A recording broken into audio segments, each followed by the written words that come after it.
La Chine arrête ses approvisionnements en semi-conducteurs venant des États-Unis pour se concentrer sur une production locale. Comme vous le savez, les puces électroniques sont absolument indispensables à notre quotidien. Elles sont présentes dans les téléphones portables, dans les ordinateurs et sont indispensables également dans le développement de nouvelles technologies comme les intelligences artificielles. Depuis quelques années déjà, une guerre a éclaté entre le bloc de l'Ouest et le bloc de l'Est, entre particulièrement les États-Unis et la Chine. Et aujourd'hui, nous allons parler particulièrement du cas des puces électroniques qui fait un peu de mou ces derniers temps. Installez-vous confortablement, on y va. Depuis des années, les États-Unis dominent le marché des semi-conducteurs. Nvidia détient environ 80% du marché mondial des GPU pour intelligence artificielle. GPU, entendez ici dire Graphics Processing Unit. Ce sont des puces ultra rapides. En gros, avant on avait des CPU qui étaient des puces ultra simples, un peu comme un seul prof qui enseigne à un seul élève à la fois.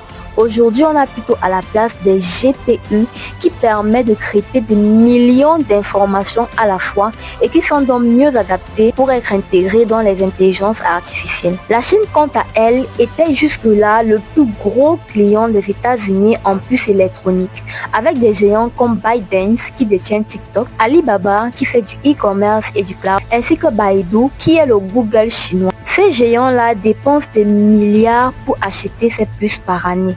Mais en 2019, Washington a commencé à limiter les ventes de technologies à la Chine, surtout pour des raisons de sécurité, de manière officielle. En fait, pour que vous compreniez mieux, c'est un peu comme si votre fournisseur de voitures vous vendait des voitures, mais en limitant les capacités de la voiture en question. Ainsi, pour répondre à cette nouvelle restriction, Nvidia a dû créer une version spéciale de cette puce, comme la RTX 6000D Pro, qui est moins puissante et destinée uniquement pour le marché chinois. Je ne sais pas si vous vous rendez compte à quel point c'est un peu ridicule. Donc moi je te demande une puce qui a des capacités par exemple à 100% et toi tu décides de me les vendre avec des capacités de l'ordre de 50-60%.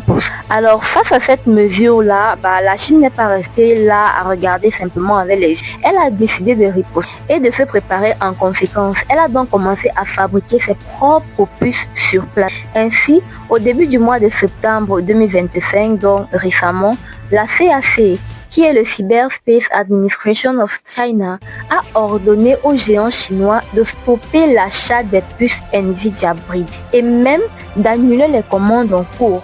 Évidemment, l'objectif ici est de réduire la dépendance aux technologies américaines. Pékin envoie un message clair à Washington. Si vous ne voulez pas nous vendre des puces avec des capacités maximales, autant mieux laisser. Je ne peux pas avoir de l'argent pour acheter ce qui est bien et tu décides délibérément de me vendre ce qui n'est pas bien sous prétexte je suis là pour vous espionner.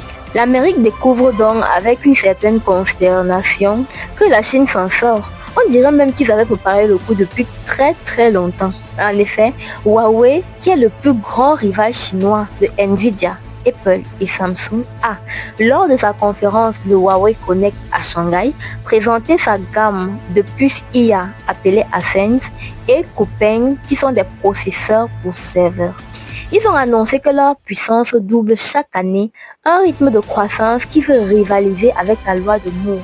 Huawei développe en outre sa propre mémoire HBM qui signifie High Bandwidth Memory. La mémoire HBM actuelle de Nvidia atteint 1,2 Teraoctets par seconde de bande passante.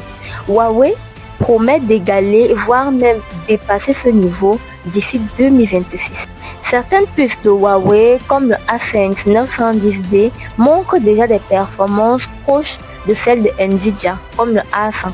Ça veut simplement dire qu'au lieu d'entraîner un robot à vous faire une recette en par exemple 2 heures de temps, avec les puces Huawei, ces robots-là pourront être formés à faire ces mêmes recettes-là en peut-être 30 minutes ou 20 minutes. Ce qui se joue ici est d'un enjeu géopolitique très important. Les États-Unis veulent garder leur avance technologique, tandis que la Chine veut devenir 100% autonome en semi-conducteurs d'ici 2030. Et bien sûr, cela n'est pas sans conséquence.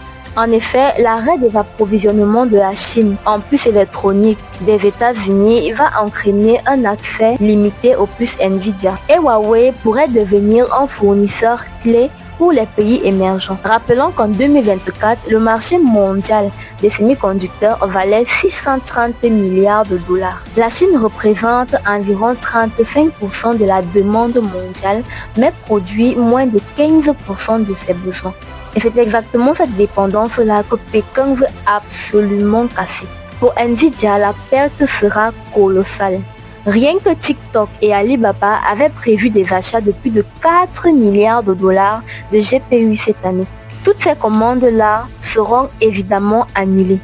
Pour nous autres, comme l'Europe et l'Afrique, qui jusque-là sont simplement spectateurs, nous pourrons avoir des prix de services d'intelligence artificielle réduits et d'autres alternatives chinoises beaucoup plus intéressantes. Ces derniers temps, on a vu beaucoup d'intelligence artificielle venant de l'Asie comme DeepSeek et nous pourrons voir d'autres intelligences artificielles beaucoup plus performantes et peut-être même beaucoup plus intéressantes que ce qu'on a aujourd'hui.